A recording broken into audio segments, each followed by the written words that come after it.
He reaches for his wallet to pay for dinner. His hand is steady. His card has funds. There is no rational reason for what happens next. Yet, the moment his fingers touch the leather, his throat constricts. His shoulders pull forward. His breath catches high in his chest.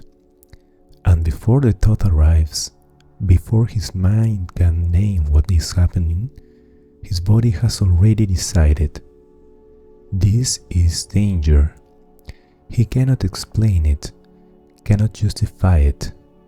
The sensation makes no sense, but sense has nothing to do with it, because scarcity does not live in his thoughts. It lives in his tissues, in the clench of his jaw, in the shallow chamber of his lungs, in the muscles that have learned across years to brace for loss. This is not about what you believe. This is about what your body knows, about memory encoded not in neurons but in fascia, in breath patterns, in the autonomic responses that happen before consciousness arrives, about a system that learned scarcity so deeply it became your baseline, your normal, the invisible frequency your nervous system hums at all hours of the day. Today, we examine why changing your mind changes nothing, why you can understand abundance intellectually and still feel poverty viscerally, why the body refuses what the mind accepts, and how to release an imprint that was never written in language to begin with. As you listen, do something. Place one hand on your chest.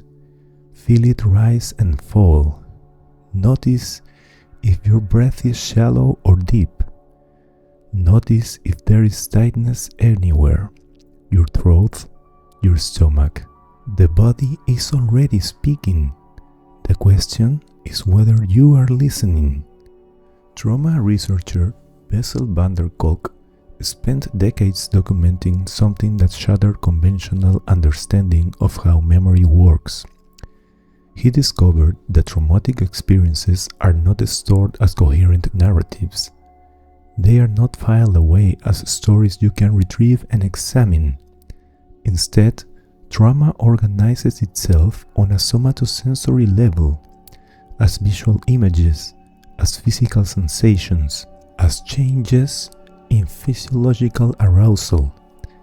And these somatic memories, van der Kolk found, are impervious to change through cognitive interventions alone.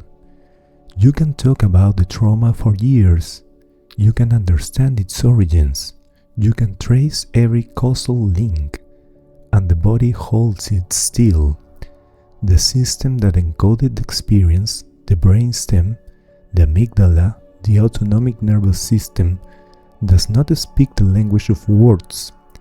It speaks in sensation, intention, and release, in the felt sense of safety or threat. When a child grows up not knowing where the next meal will come from, the body learns something that transcends thought.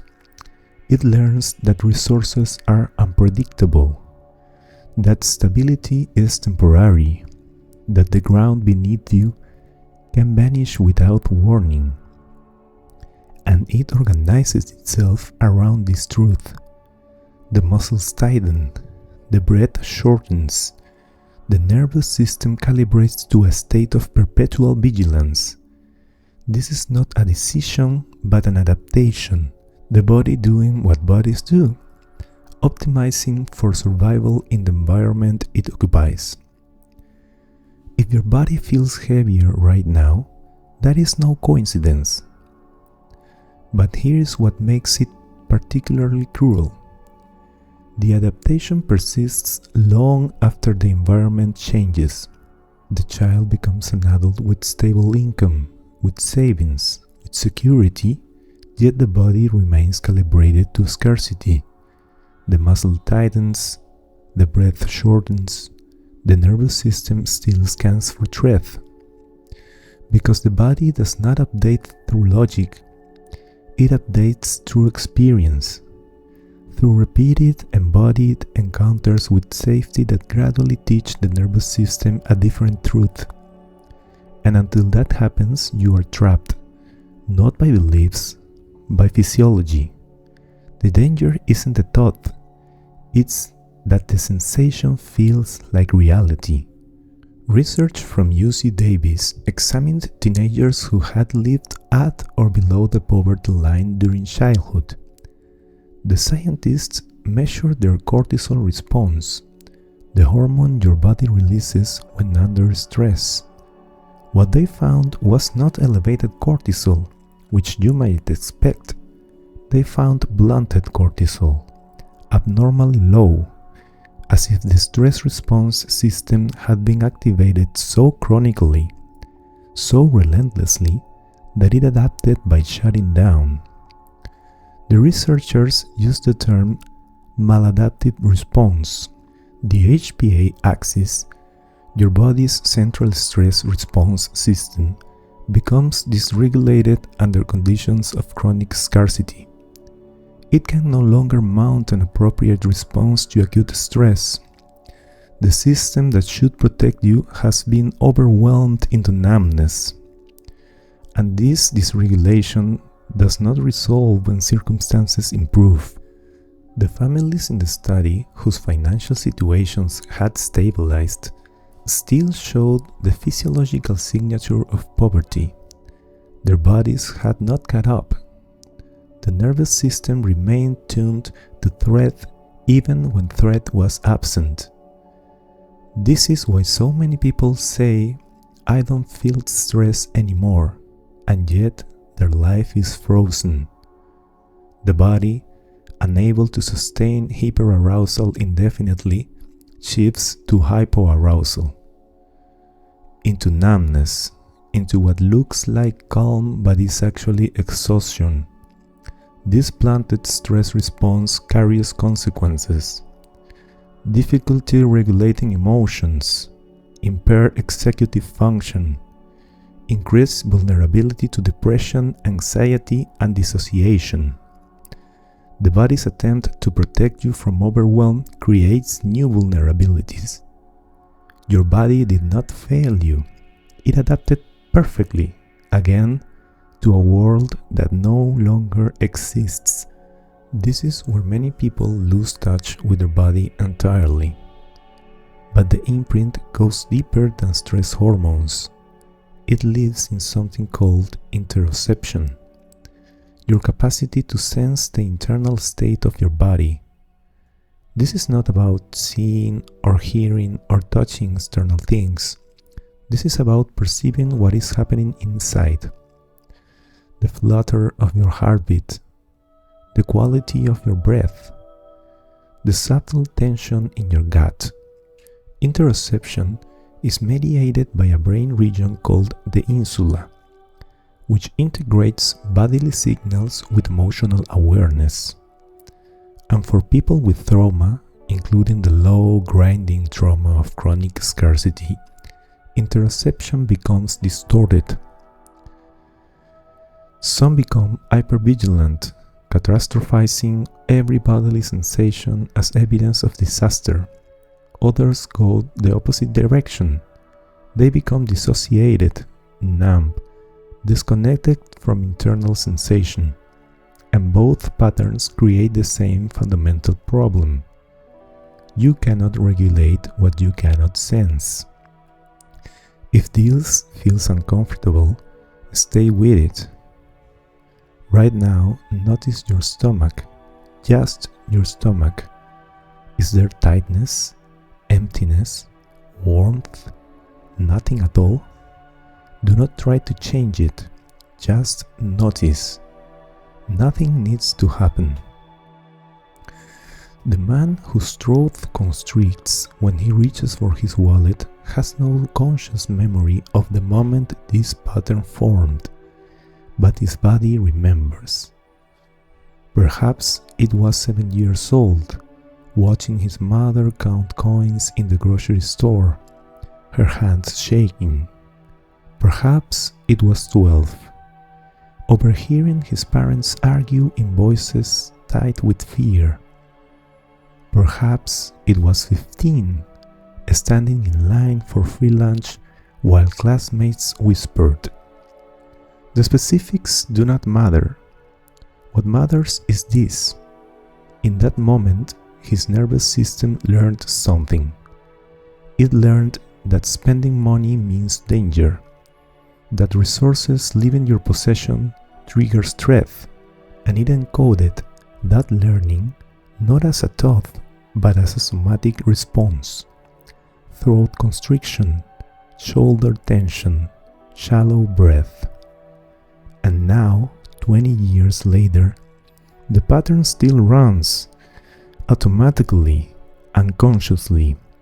His prefrontal cortex, the rational part of his brain, understands he has money, but his brainstem, his amygdala, his autonomic nervous system do not care what he understands. They respond to the pattern, to the imprint, to the somatic memory that was laid down before language could intervene. This is why affirmations do not work, why visualization fails, why no amount of positive thinking shifts this sensation.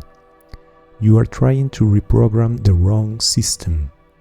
You are using words to address a pattern that exists below words. You are appealing to the consciousness when the problem lives in the unconscious body. What happens next is where most healing fails. Trauma therapist Peter Levine spent years studying something most people never notice.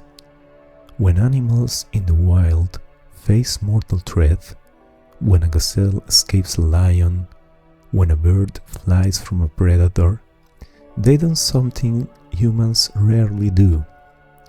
After the danger passes, they shake, violently, uncontrollably. Their entire body trembles for several minutes, and then, as if a switch flips, they stop. They return to grazing, to stillness, to normalcy. Levine realized this shaking is not random. It is the nervous system discharging the massive surge of survival energy that was mobilized for escape. The adrenaline, the cortisol, the sympathetic activation, all of it floods the system to enable fight or flight. And if the animal survives, that energy must go somewhere. It must be released, discharged, completed. The shaking is completion. It is how the animal tells its nervous system the threat is over. You survived. You can return to baseline. But humans, we suppress the shake. We hold it in. We tell ourselves to stay calm, to not make a scene, to keep it together. And in doing so, we interrupt the completion. The survival energy that was mobilized has nowhere to go. So it stays, trapped in the body, held in the tissues, encoded in the nervous system as a state of perpetual readiness. This is what scarcity does. It activates your survival response, not once, but chronically, day after day, month after month, year after year, and you never discharge it. You never complete the cycle. The energy accumulates. The tension builds. The body learns to hold the brace as its default state, and the body believed it. Notice what your body is doing right now. Levine developed somatic experiencing to address this. Not through talking, not through analyzing, but through helping the nervous system complete what was interrupted. Through guiding the body to discharge, finally, the energy it has been holding. and the method is deceptively simple. You do not force the discharge, you do not try to make the shaking happen. You create conditions where the nervous system feels safe enough to let go. And then you wait. You notice. You track the small movements, the subtle tremors, the micro releases that the body offers when it thrusts it can. A twitch in the leg, a softening in the jaw, a spontaneous deep breath. These are signs the nervous system is beginning to discharge, beginning to complete. And the work is not to rush it, not to push it, but to support it, to let the body move at its own pace, releasing what it has held in layers, in waves, in the slow unfolding of decades of stored activation. The somatic work begins not with catharsis, but with awareness, with learning to sense what is actually happening inside you rather than what you think should be happening. This is harder than it sounds, because most people have spent their entire lives trying not to feel what their body is telling them. The tightness in your chest feels unbearable, so you distract. The shakiness in your limbs feels frightening, so you suppress. The sensation of vulnerability feels like weakness, so you armor. You learn very early that the body's signals are problems to be solved rather than information to be received. Somatic healing inverts this. It treats sensation as data, as communication, as the language through which the nervous system speaks, and it teaches you to listen without immediately trying to fix or change or escape. This is the part no one tells you. There are 3 practices that form the foundation of this work, not 10, not 20, 3 core methods that, practiced consistently, teach the nervous system a different baseline. These are not techniques to master, they are ways to listen. The first is breath, not any breath. Diaphragmatic breathing with an elongated exhale. When you breathe deeply into your belly and exhale slowly, longer than the inhale, you activate what is called the ventral vagal complex. This is the part of your nervous system responsible for the state of safety and social connection. You signal to your body that you are safe. The threat has passed. It is okay to let down the guard. The man practices this before he reaches for his wallet. 4 counts in through the nose, 7 counts hold, 8 counts out through the mouth. And as he does this, something shifts. Not in his thoughts, in his physiology. The throat begins to soften. The shoulders drop slightly. The activation does not disappear, but it loses its grip. This is not belief. This is biology. You are working with the vagus nerve directly, using breath to communicate what words cannot. The second practice is grounding, the practice of bringing attention to physical contact, feet on the floor, hands pressing together, back against a chair. These simple acts interrupt the activation cascade by anchoring you into the present moment through sensation. Your nervous system cannot simultaneously be in the past, where the scarcity imprint formed, and in the body's present experience of contact and support. When the activation rises, you do not fight it, you feel your feet. You notice the pressure, you let the ground hold you, and gradually, the nervous system registers, I am here, I am supported, I am not falling. The third practice is pendulation. This is Levine's term for the natural rhythm between activation and settling, between contraction and expansion. Trauma disrupts this rhythm. It locks you into one state, either constant vigilance or numbed shutdown. Pendulation restores the rhythm.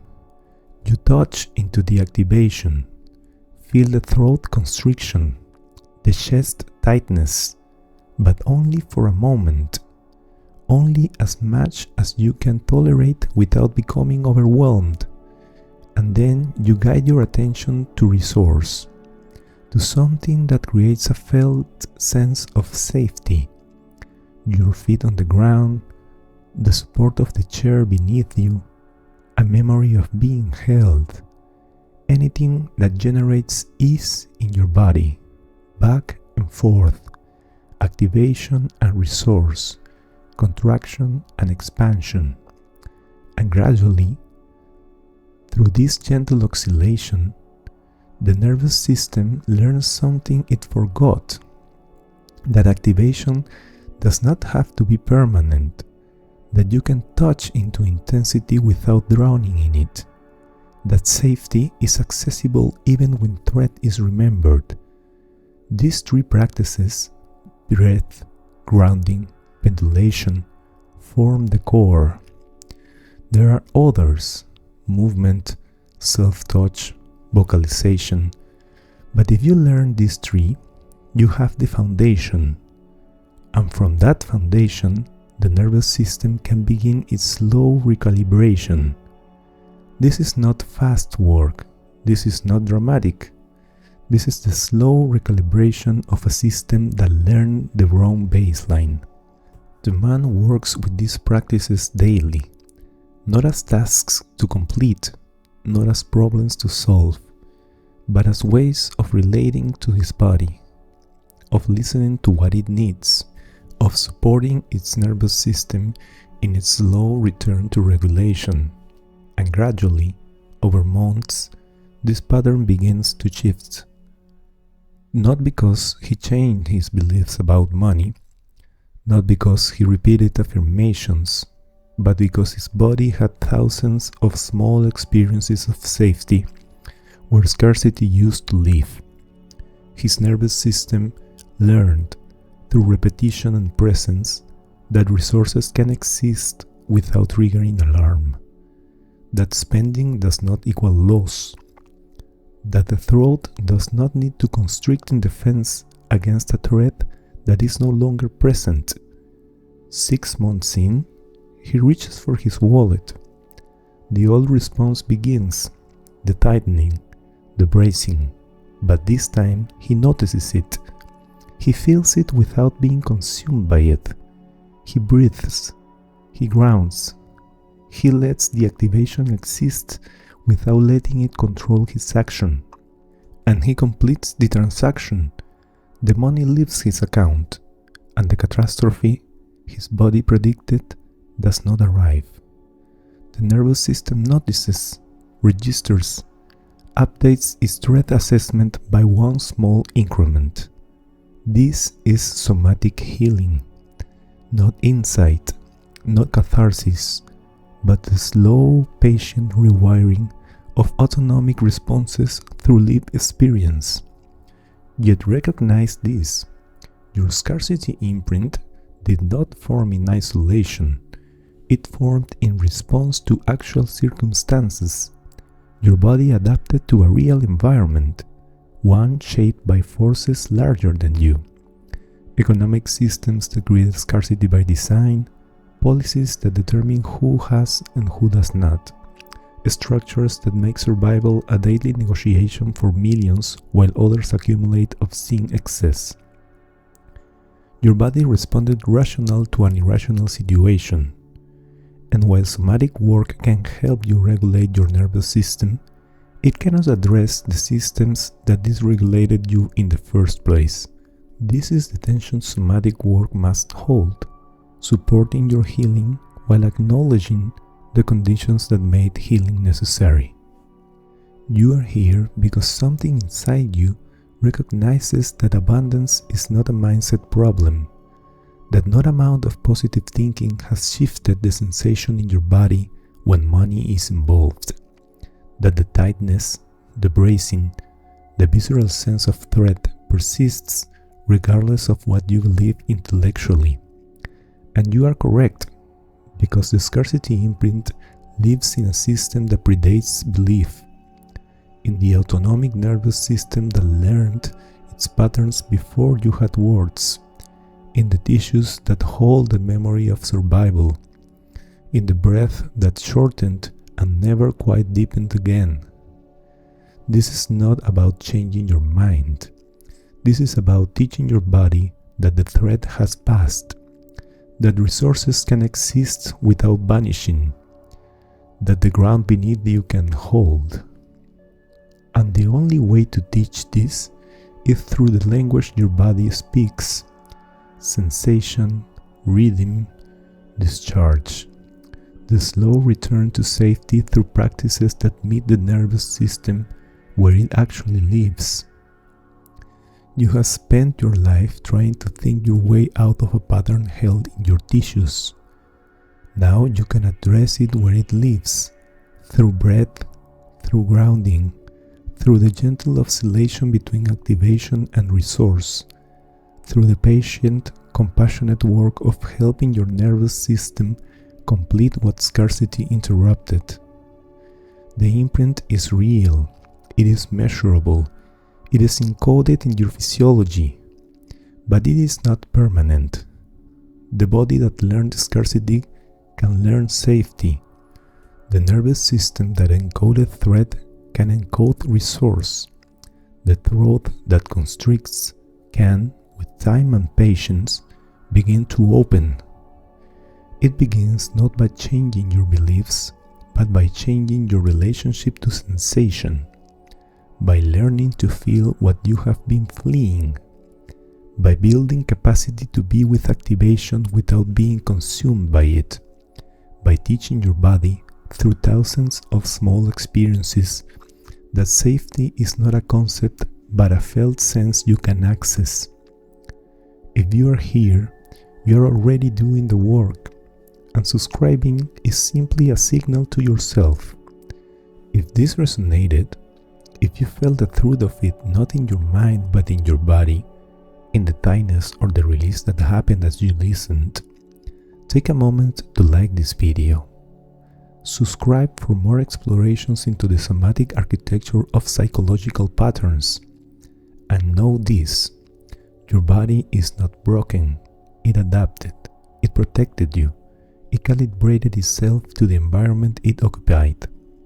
Now, it is time to teach it that the environment has changed, that survival is no longer the only option. It is time to help it learn safety, not as an idea, but as a felt experience.